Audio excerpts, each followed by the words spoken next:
الحمد لله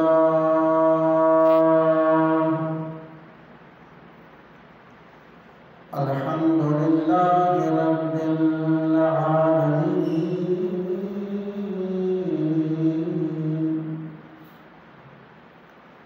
والصلاة والسلام على رسوله الكريم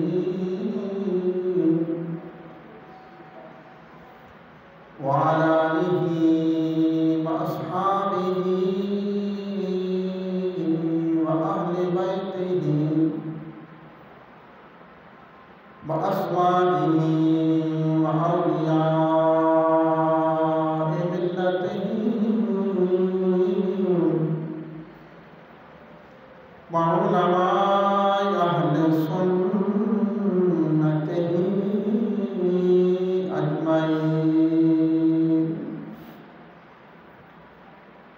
أما بعد، فأعوذ بالله من الشيطان الرجيم. بسم الله الرحمن الرحيم.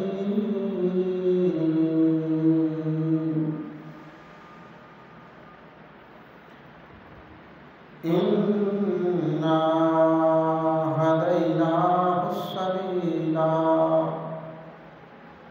إما شاكرا وإما كفورا. صدق الله العظيم وصدق رسوله النبي الكريم الأمين.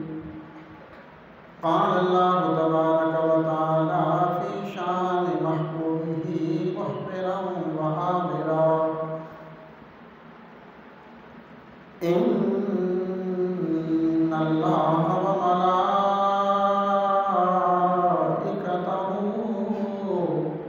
يصلون على النبي يا أيها الذين آمنوا صلوا عليه وسلموا تسليما.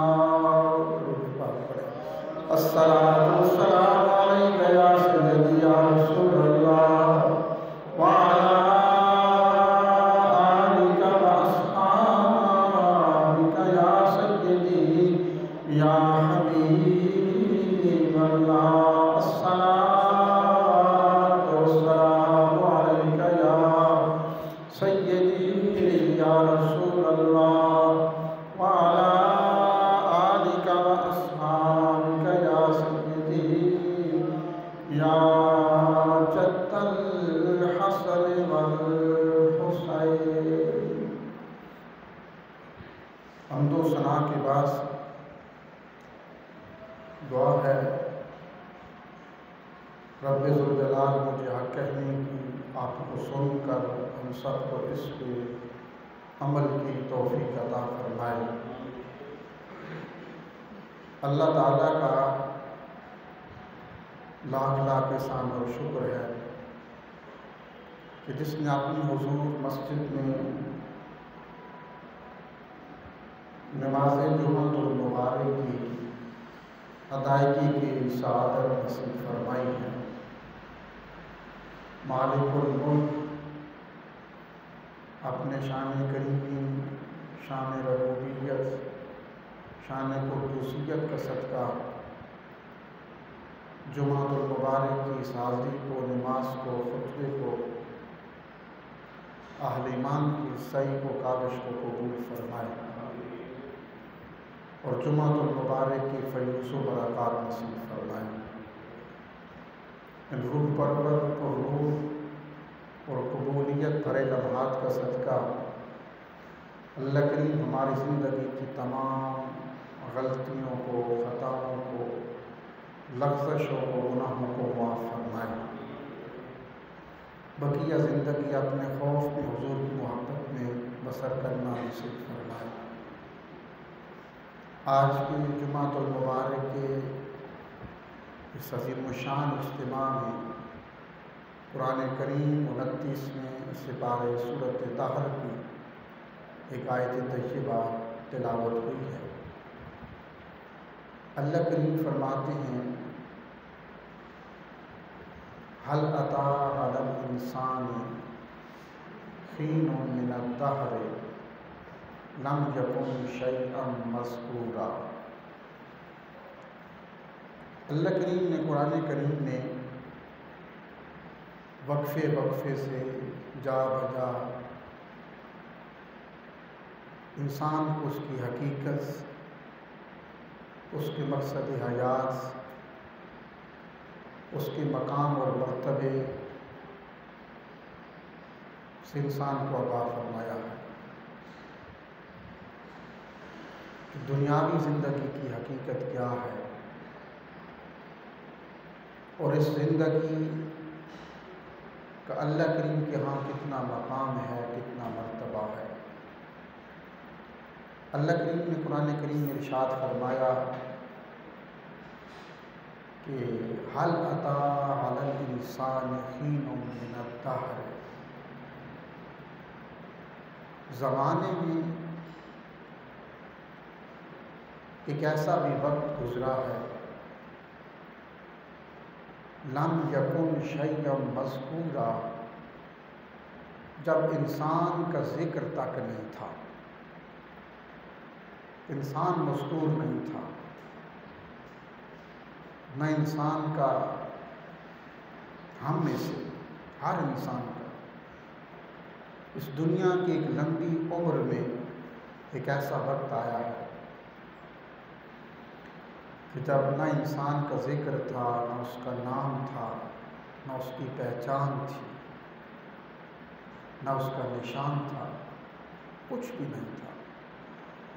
انسان ایک عالم عدم میں تھا، عالم ارواح میں تھا۔ ہماری تمہاری عمر 40-50 سال کم و بیش ہے، تو اس سے پہلے ہمارا کوئی ذکر نہیں تھا کہ اس نام کے، اس شناخت کا انسان بھی دنیا میں آئے گا۔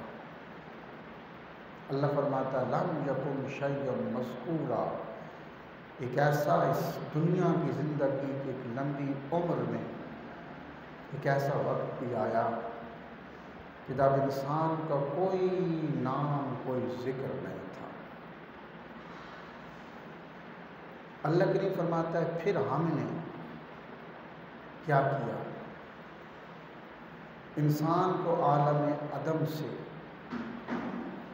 عالم وجود عطا کیا، عالم ارواح سے عالم وجود میں انسان کو لایا گیا۔ انسان ماں کی شکم میں آیا۔ اللہ کریم فرماتا ہے اس وقت بھی انسان کا کوئی وجود، کوئی ذکر، کوئی نام، کوئی شناخت نہیں تھی، اور وہ جو مصور اعلیٰ ہے، وہ ماں کی اس مادر رحم کی اندھیر کوٹھڑی میں انسان کی تصویر بناتا رہا۔ اس سے بڑا کوئی مصور ہے؟ اندھیری کوٹھڑی میں انسان کی ایک ایک پلک نوک سنوارنا، اس کے نین نقش بنانا، اس کو حسن و جمال عطا کرنا، اس کو خوبصورتی عطا کرنا۔ کوئی ایسا مصور ہے جو اندھیرے میں بیٹھ کے تصویر کشی کرے؟ سبحان اللہ، یہ اللہ کی شان ہے نا۔ اللہ نے انسان کو خوبصورت بنایا اس ماں کے مادر رحم کی اندھیر کوٹھڑی میں۔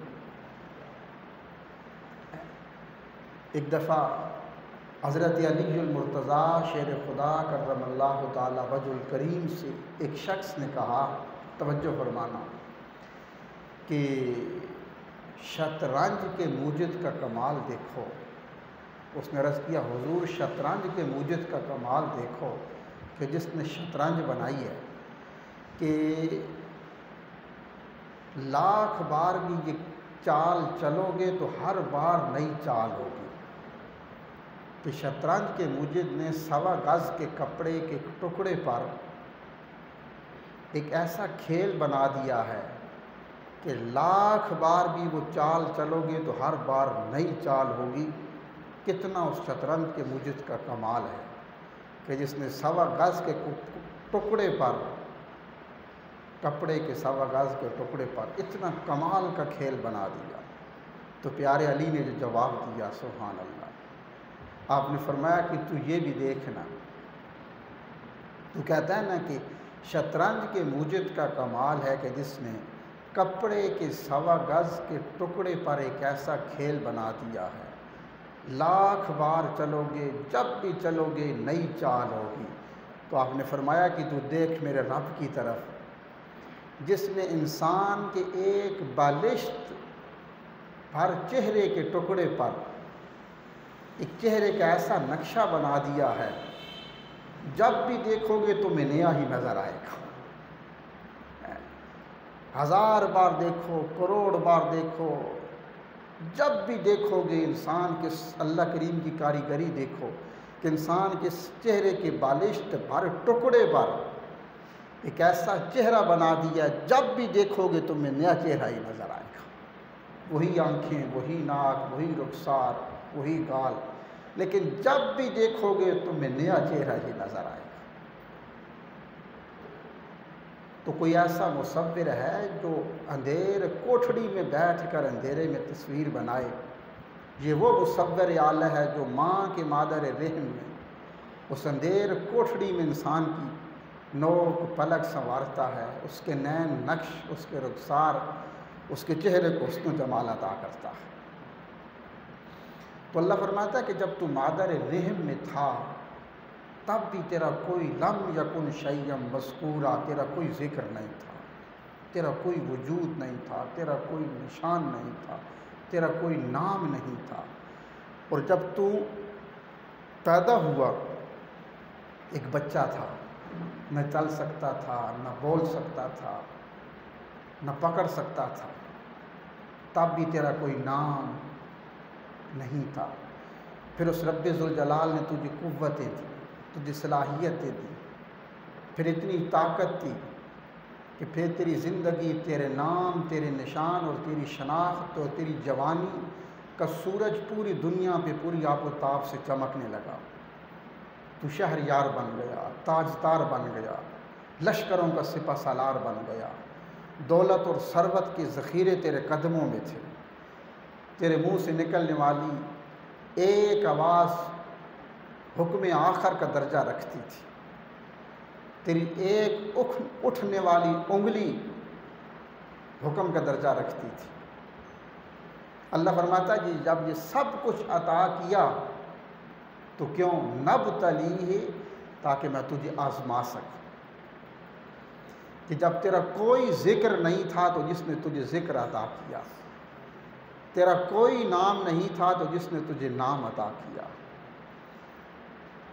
جس نے ماں کے اس پیٹ میں اندھیر کوٹھڑی میں، قرآن کہتا ہے سورۃ طارق میں اللہ فرماتا ہے یخرج من بین الصلب والترائب، اللہ کریم فرماتا ہے جب تجھ میں اکڑ، غرور، تکبر پیدا ہو جائے نا تو پھر دیکھ اپنی پیدائش کی طرف۔ اللہ فرماتا ہے من ماء دافق، میں نے تجھے ایک گندے خون کے ٹپکتے ہوئے قطرے سے پیدا کیا ہے، اور وہ قطرہ کہاں سے نکلا تھا؟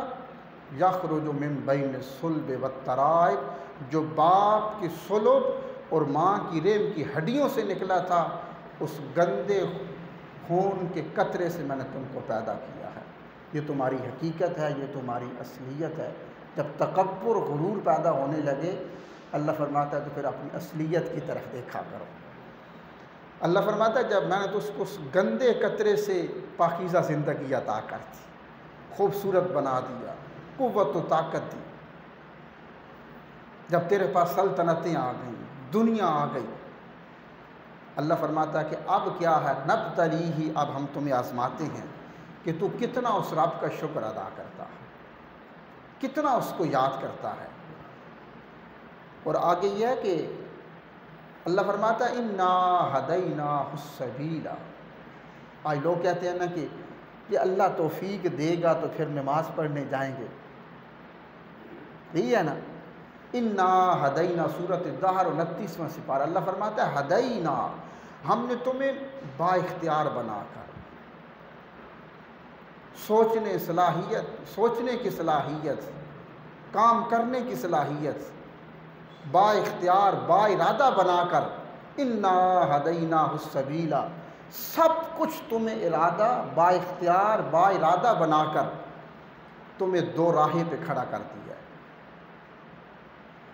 اب تیرے سامنے دو راستے ہیں، ایک جہنم کی طرف جاتا ہے، ایک جنت کی طرف جاتا ہے۔ اب تیرے اختیار میں ہے کہ تو اما شاکرا و اما کفورا، تو اللہ کا شکر ادا کرتا ہے یا اس کی نافرمانی کرتا ہے۔ لوگ کہتے ہیں اللہ نے توفیق دی تو نماز پڑھیں گے، اللہ چاہتا ہے کہ تو نماز نہ پڑھ، اس نے تو حکم دے دیا اور فرمایا کہ وَهَدَيْنَاهُ النَّجْدَيْنِ، بندے ہم نے تمہیں قوت ارادہ، حواس خمسہ با اختیار بنا کر نجدین دو راہے پہ کھڑا کر دیا ہے۔ تیرے سامنے ایک جہنم کا راستہ ہے، ایک جنت کا راستہ ہے۔ اب تجھے پورا اختیار دیا ہے، سوچنے سمجھنے کی، فیصلہ کرنے کی صلاحیت اور قوت دی ہے۔ اب تیرے اختیار میں ہے کہ تو کس راستے کا انتخاب کرتا ہے۔ توفیق تجھے ازل سے مل گئی ہے، اس نے تجھے توفیق دے دی ہے۔ انا ہدینا، ہدایت، ہدینا، اللہ فرماتا ہے یہ ایک مجموعہ ہے، اس میں فیصلہ کرنے کی قوت، ارادہ، صلاحیت، سب کچھ ہدینا میں آ گیا۔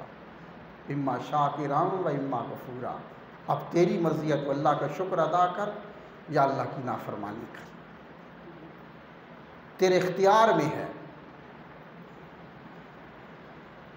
یہ نہیں ہوتا نا گھر بیٹھے رہے تو کہیں کہ اللہ نے چاہا تو دکان پہ جائیں گے، کبھی یہ کہا ہے؟ اللہ نے چاہا تو توفیق دی تو دکان کھول لیں گے، وہ تو لاک ڈاؤن ہوتا ہے پھر بھی دکانیں بند ہیں، باہر آ کے بیٹھے رہتے ہیں۔ وہاں توفیق نہیں پھر بھی شٹر کھول کے اندر۔ لیکن مسجد کی نماز کی باری آتی ہے تو پھر کہتی ہیں کہ اللہ نے توفیق دی تو جائیں گے۔ تو اللہ کریم فرماتا ہے کہ ہدیناہ السبیل اما شاکرا و اما کفورا، اللہ کریم فرماتا ہے میں بندے کو آزماتا ہوں، اور میں نے نبتلیہ، اس آزمائش سے انبیاء کو بھی گزارا ہے، رسولوں کو بھی گزارا ہے، اولیاء اعظام کو بھی گزارا ہے، سب کو اس آزمائش سے گزارا ہے۔ اللہ کریم فرماتا ہے میں دنیا کی نعمتیں بندے کو عطا کر کے بھی آزماتا ہوں اور سب کچھ واپس لے کے بھی آزماتا ہوں۔ آزمائش سے دن ہے نا تو یہ نہیں کہ دن ہی رہے، اس کے بعد رات آنی ہے، اور جب رات آتی ہے تو یہ نہیں کہ اس کے بعد رات ہی رہے گی، دن بھی آئے گا۔ اگر دن ہے، عروج ہے، اس کے بعد رات ہے، زوال بھی ہے، اور اگر زوال ہے، رات ہے، تو یہ نہیں کہ ہمیشہ زوال ہی رہے گا، اس کے بعد دن صبح کا سویرا طلوع ہونے والا ہے، پھر عروج آنے والا ہے۔ اللہ فرماتا ہے میں زندگی میں موت سے پہلے انسان کو وقتاً فوقتاً، لمحہ بلمحہ آزمائش، امتحانات کی گھڑیوں سے، لمحات سے گزارتا رہتا ہوں۔ آپ دیکھیں نا 17واں سپارہ، حضرت ایوب علیہ السلام کی زندگی کو دیکھ لیں، سبحان اللہ۔ حضرت اللہ فرماتا ہے جب زندگی میں آزمائش کا وقت آ جائے نا تو تم سیرت ایوب کو دیکھ لیا کرو، کبھی قرآن پڑھا کرو، حضرت ایوب علیہ السلام کی زندگی کو دیکھ لیا کرو، سبحان اللہ۔ کتنی پیاری بات ذہن میں آ گئی۔ ایوب علیہ السلام اللہ کے پیغمبر ہیں، آپ کا جو زمانہ تھا یہ 9ویں صدی قبل مسیح کا زمانہ تھا، اور اب آپ حضرت اسحاق علیہ السلام کے بیٹے عیسو کی نسل سے تھے، حضرت ایوب علیہ السلام۔ اللہ نے دنیا کی بڑی دولت دی تھی، توجہ فرمانا، اللہ تعالیٰ امتحانات میں کس طرح گزارتا ہے۔ اللہ کریم نے حضرت ایوب علیہ السلام کو بڑی دنیا کی دولت دی، اور آپ کی جائیداد، آپ کے باغات، آپ کی فصلیں، کھیتی باڑی کا یہ عالم تھا۔ قرآن کریم سورۃ انبیاء 17واں پارہ آیت نمبر 68، ضیاء القرآن شریف، اس کی تفسیر میں یہ لکھا ہے کہ حضرت ایوب علیہ السلام کی کھیتی باڑی، فصلوں کا، جائیداد کا، باغات کا یہ عالم تھا کہ صرف جو کھیتوں میں ہل چلانے کے لیے حضرت ایوب علیہ السلام کے پاس 500 اعلیٰ نسل کے بیلوں کی جوڑیاں تھیں۔ ایوب علیہ السلام کے پاس 500 اعلیٰ نسل کے بیلوں کی جوڑیاں تھیں، جن کے ساتھ فصلوں میں کھیتوں میں ہل چلایا جاتا۔ توجہ فرمانا، ہزاروں کی تعداد میں حضرت ایوب علیہ السلام کے پاس بھیڑیں تھیں، بکریاں تھیں۔ حضرت ایوب علیہ السلام کے 7 بیٹے تھے، کڑیل جوان، اور 7 بیٹیاں تھیں۔ اور آپ کے حسن و جمال کا یہ عالم تھا کہ کوئی آنکھ بھر کر آپ کے چہرے کی طرف نہیں دیکھ سکتا، آنکھیں چوندے آ جاتی تھی۔ اکثر ایسا ہوتا حضرت ایوب علیہ السلام گھر سے باہر نکلتے تو چہرے پہ نقاب کر لیا کرتے تھے،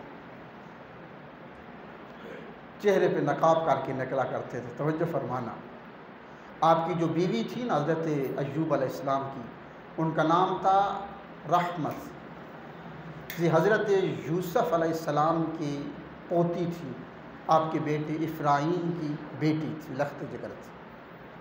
اب سمجھ آ گئی؟ حضرت ایوب علیہ السلام کے حسن و جمال کا یہ عالم تھا کہ کوئی آنکھ بھر کر آپ کے چہرے کی طرف نہیں دیکھتا، نقاب کر کے نکلا کرتے تھے۔ آپ کی بیوی کو اللہ نے بڑا حسن عطا کیا تھا، صحت مند تھی۔ 500 بیلوں کی جوڑیاں تھیں کھیتوں میں ہل چلانے کے لیے، ہزاروں کی تعداد میں بھیڑ بکریاں تھیں، ریوڑ تھے تو جنگلوں میں چرا کرتے تھے، سینکڑوں کی تعداد میں غلام تھے، 7 بیٹیاں تھیں، 7 جوان بیٹے تھے۔ اب اللہ کا امتحان آ گیا، حضرت ایوب علیہ السلام پہ اللہ کا امتحان آ گیا۔ فصلیں تیار تھیں، باغات تیار تھے، آسمان سے بجلی کڑکتی ہے، لمحے کے اندر آپ کے سارے جو باغات تھے، تیار فصلیں تھیں، آنن فانن دیکھتے دیکھتے جل کے راکھ ہو گئی، کچھ بھی نہ بچا، تا حد نگاہ باغات تھے، فصلیں تھے، سب ختم ہو گئے۔ حضرت ایوب علیہ السلام ایک وبائی مرض آپ کے مال مویشی کے اندر پھوٹی، چند دنوں کے اندر کوئی جانور بھی زندہ نہ رہا، جتنے 500 بیلوں کی جوڑیاں تھیں، ہزاروں کی تعداد میں ریوڑ تھے، سب ختم ہو گئے، ایک بھی باقی نہ بچا۔ مال ختم ہو گیا، کھیت ختم ہو گئے، فصلیں تباہ ہو گئی۔ بھائی نے دعوت کر دی گھر میں حضرت ایوب علیہ السلام کی کہ آپ کی دعوت ہے، اپنے بیٹوں کو بیٹیوں کو بھیجنا۔ حضرت ایوب علیہ السلام نے بیٹوں کو بھیجا، بیٹیوں کو بھیجا، دسترخوان سجا ہوا تھا۔ اللہ کے پیغمبر ایوب علیہ السلام کے 7 بیٹے 7 بیٹیاں دسترخوان پہ بیٹھے تھے، کڑیل جوان خوبصورت۔ دعوت شروع ہوئی، اللہ کا امتحان آیا کہ چھت نیچے آ گری اور کوئی بھی زندہ نہ رہا، سب دنیا سے چلے گئے۔ یہ بس 17واں پارہ قرآن کریم پڑھ رہا ہوں۔ 7 بیٹیاں 7 بیٹے دنیا سے چلے گئے، فوت ہو گئے، آنن فانن 14 جنازے اٹھے، ہر چیز ختم ہو گئی، اولاد چلی گئی، مال مویشی چلے گئے، فصلیں تباہ ہو گئی۔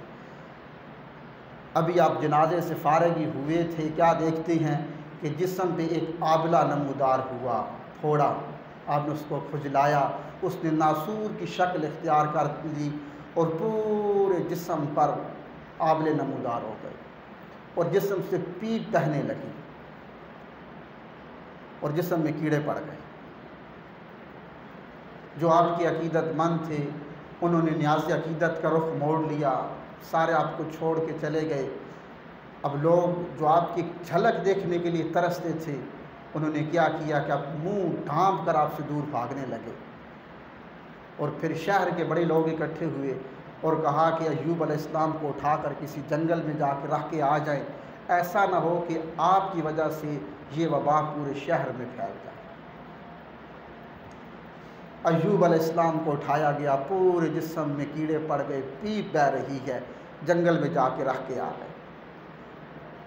اب بیوی آتی ہے، کھانا دے کے چلی جاتی ہے، مال مویشی ختم، زمینیں ختم، اولاد ختم، لوگوں نے رخ پھیر لیا۔ اللہ کا امتحان ہے۔ جنگل میں پڑے ہیں۔ ایک روایت میں آتا ہے کہ 7 سال تک آپ جنگل میں پڑے رہے، اور ایک روایت میں ہے کہ 7 سال سے زیادہ آپ اسی جگہ پہ پڑے رہے۔ جب یہ کیڑے بڑھتے بڑھتے زبان پہ آتے تو آپ کہتے یا اللہ میری زبان کو بچا لینا تاکہ میں تیرا شکر ادا کرتا رہا۔ بس زبان پہ ایک ہی لفظ تھا، رب انی مسنی الضر وانت ارحم الراحمین۔ ارحم الراحمین کو علماء نے بڑی اس میں تفسیر لکھی ہے، یا اللہ تو بڑا رحم فرمانے والا ہے، بس رحم فرما دے۔ اپنے جسم سے جو کیڑا زمین پہ گرتا اس کو اٹھا کے پھر اسی جگہ پہ رکھ دیتے۔ اللہ کریم نے تیری خوراک میرے جسم کو بنایا۔ 7 سال سے زیادہ اوپر کا وقت گزرتا رہا۔ اب کیا ہوا؟ آپ سب چھوڑ کے چلو جاؤ، خراب لیا نکے چلنا ہے۔ اب 7 سال سے زیادہ کا عرصہ گزر گیا، لوگوں نے رخ پھیر لیا۔ ایوب علیہ السلام جسم میں پیپ ہے، کیڑے ہیں، اللہ کا پیغمبر جنگل میں پڑے ہیں۔ اب قرآن کہتا ہے 7 سال کے بعد ایوب علیہ السلام نے سارے عرصے میں، بیماری کے عرصے میں، ایک دفعہ بھی اپنے رب سے گلا شکوہ شکایت نہیں کیا۔ 7 سال سے اوپر کا عرصہ گزرتا ہے تو آسمان سے بارش برستی ہے۔ جب آسمان سے بارش برستی ہے تو ساتھ تھوڑا سا پانی کھڑا ہو جاتا ہے، جیسے تالاب کی شکل میں پانی کھڑا ہوا۔ اللہ کریم نے حضرت ایوب علیہ السلام سے فرمایا کہ ایوب تمہارا امتحان ختم ہونے کا وقت آ گیا ہے، اب ایسا کرو اس پانی میں غسل کرو۔ وعلیکم السلام۔ اس پانی میں غسل کرو۔ ایوب علیہ السلام چونکہ زمین پہ پڑے ہوئے تھے، آپ گھسٹتے ہوئے پانی میں گئے، بارش کے پانی میں غسل کیا، ساری بیماری ختم ہو گئی۔ اللہ کریم نے پہلے سے زیادہ حسن و جمال عطا کر دیا، پہلے سے زیادہ حسن عطا کر دیا۔ اب حضرت ایوب علیہ السلام مغرب کا وقت ہو چکا تھا، جو ہی امتحان ختم ہوا، بیماری ختم ہوئی، اللہ کریم کی جانب سے آواز آئی کہ ایوب نگاہیں اٹھاؤ۔ حضرت ایوب علیہ السلام نے نگاہیں اٹھائیں تو بلا حجاب، بغیر پردوں کے اپنے رب کا دیدار نصیب ہوا۔ جب رب کا دیدار نصیب ہوا، وقت مغرب تھا، تو آپ نے اس شکرانے کے طور پر حضرت ایوب علیہ السلام اٹھتے ہیں، 4 رکعت نماز نفل کی کہ یا اللہ تیرا دیدار نصیب ہوا ہے۔ 4 رکعت نماز نفل کی نیت فرمائی۔ ابھی 3 رکعتیں پڑھی تھیں کہ کمزوری نکاہت کا عالم تھا، 4تھی رکعت کے لیے اٹھ نہ سکے، 3 رکعتیں پڑھ کے سلام پھیر دیا۔ اللہ کریم نے فرمایا محبوب یہ 3 رکعتیں وہ تھی جب میرے پیغمبر ایوب کو امتحانات میں کامیابی کے بعد میرا دیدار نصیب ہوا تھا۔ 3 رکعتیں پڑھی تھیں، کیونکہ محبوب تیری امت مجھے بڑی پیاری ہے، وقت مغرب میں یہی 3 رکعتیں تیری امت کو عطا کرتا ہوں، اور جس تیرے امتی نے غلام نے صحیح طریقے سے مغرب کی 3 رکعتیں 3 فرض ادا کر لیے، میں اس کو اپنا دیدار عطا کرتا ہوں۔ آگے قرآن کہتا ہے کہ وَآتَيْنَاهُ أَهْلَهُ وَمِثْلَهُمْ مَعَهُمْ رَحْمَةً مِّنْ عِنْدِنَا۔ اللہ کریم نے کرم فرمایا کہ پہلے سے زیادہ مال مویشی عطا کر دیے، سب کچھ عطا کر دیا، اور آگے روایت میں آتا ہے کہ آپ کے سارے 7 بیٹے اور 7 بیٹیوں کو دوبارہ زندہ کر دیا گیا، اور فرمایا وَذِكْرَىٰ لِلْعَابِدِينَ، یہ جو عبادت گزار ہے ان کے لیے نصیحت ہے، واقعہ جب جو نماز پڑھتی ہیں عبادت گزار ہے ان پہ ایسا امتحان آ جائے تو پھر سیرت ایوب کو دے کے شکر ادا کیا کرو، اور جو نماز نہیں پڑھتے عبادت نہیں کرتے ان پہ ایسا امتحان آ جائے تو پھر دیکھنا اللہ کی پکڑ ہے، توبہ استغفار کیا کرو۔ اللہ کریم عمل کی توفیق عطا فرمائے۔ سنت اللہ۔